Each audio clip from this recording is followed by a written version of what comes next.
प्रिय विद्यार्थियों, बहुत ही ज़्यादा मोस्ट इम्पॉर्टेंट सेशन है आप लोगों के समक्ष। देखिए, समक्ष आप लोग के लिए इसलिए मोस्ट इम्पॉर्टेंट सेशन है प्रिय विद्यार्थियों, क्योंकि आप लोगों का जो भौतिक विज्ञान का पेपर है वो है 27 फरवरी को। कब है? 27 फरवरी को। तो पेपर में जाने से पहले और 18 को आपका जो पेपर तो स्टार्ट हो ही रहा है। भौतिक विज्ञान का पेपर देखिए ऐसा होता है प्रिय विद्यार्थियों कि उसमें क्या पूछा जाए, बड़ा ही कभी कभी असमंजस से बना रहता है कि थ्योरेटिकल ज़्यादा रहेगा कि न्यूमेरिकल ज़्यादा रहेगा।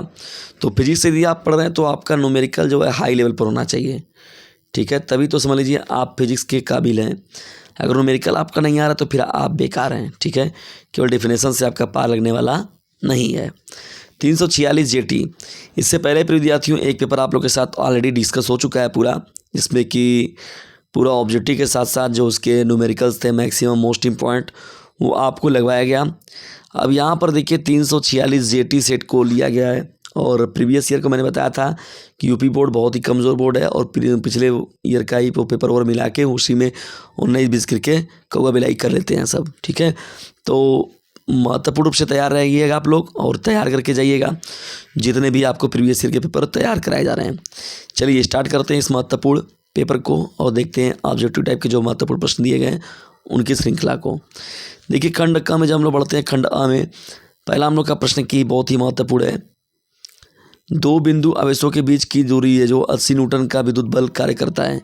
जब इन्हीं आवेशों को एक परावैद्युत माध्यम में रखते हैं तब विद्युत बल 8 न्यूटन हो जाता है। माध्यम का परावैद्युतांक क्या होगा? तो ये तब विद्युत बल जो होता है वो 8 न्यूटन हो जाता है। तो माध्यम का परावैद्युतांक क्या होगा? तो प्रिय विद्यार्थियों 10 जो होगा इस प्रश्न का राइट आंसर होगा। यानी पहले प्रश्न का जो का है उसका विकल्प नंबर बी जो ऑप्शन होगा आपका करेक्ट हो जाएगा, ठीक है। चलिए आगे बढ़ते हम लोग। यहाँ पर न्यूमेरिकल वाले भी मैक्सिमम इम्पोर्टेंट है सवाल है, वो भी आप लोग को कराया जाएगा। तो पहले ऑब्जेक्टिव देख लीजिए आप ध्यान से। निम्न नाभिकीय प्रक्रिया में एक्स क्या है? 2He4 + 7N14 + 8O17 और प्लस एक्स। तो प्रिय विद्यार्थियों देखिए यहाँ पर 7 2 आपका क्या हो गया? 7 और 2 तो 9 हो गया और यहाँ पर 8 है तो यहाँ पर तो ये बनेगा 1 तो नीचे आएगा ही। तो जैसे ही 1 आएगा प्रिय विद्यार्थियों तो ये आपका क्या हो जाएगा? सीधे सीधे आपका प्रोटॉन हो गया, ठीक है ना। तो बहुत ही महत्वपूर्ण है। हाइड्रोजन परमाणु की दो उत्तरोत्तर कक्षाओं में इलेक्ट्रॉनों की कोणीय संवेग में अंतर क्या होगा, ठीक है ना। तो जो ये बताया गया था आप सभी लोगों को बोहर का परमाणु मॉडल, तो डेल्टा M/V ना, डेल्टा M/P जो होगा, डेल्टा M/V जो होगा वो H/2π के पूर्ण गुणित होता है। तो ग का विकल्प नंबर ए जो होगा आपका करेक्ट हो जाएगा, ठीक है।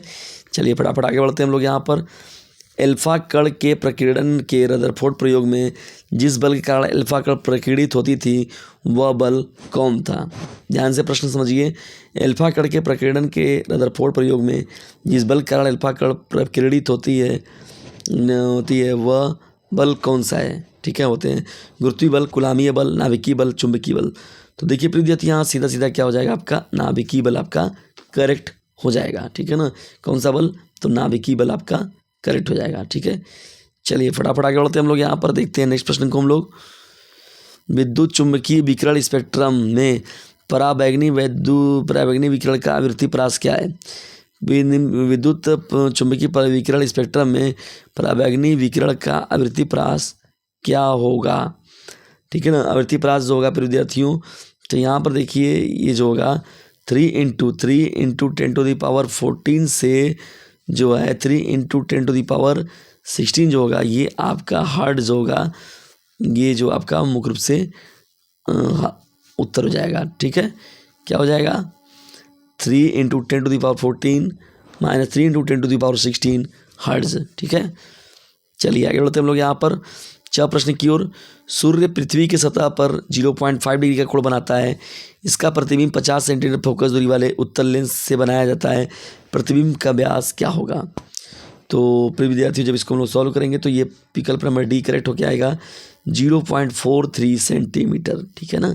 तो इस प्रश्न का विकल्प नंबर डी करेक्ट हो जाएगा। तो प्रिय विद्यार्थियों ये था मोस्ट इम्पॉर्टेंट थोड़ा सा नरम गरम पेपर आपका, जो जिसे भौतिकी विज्ञान हम लोग कहते हैं।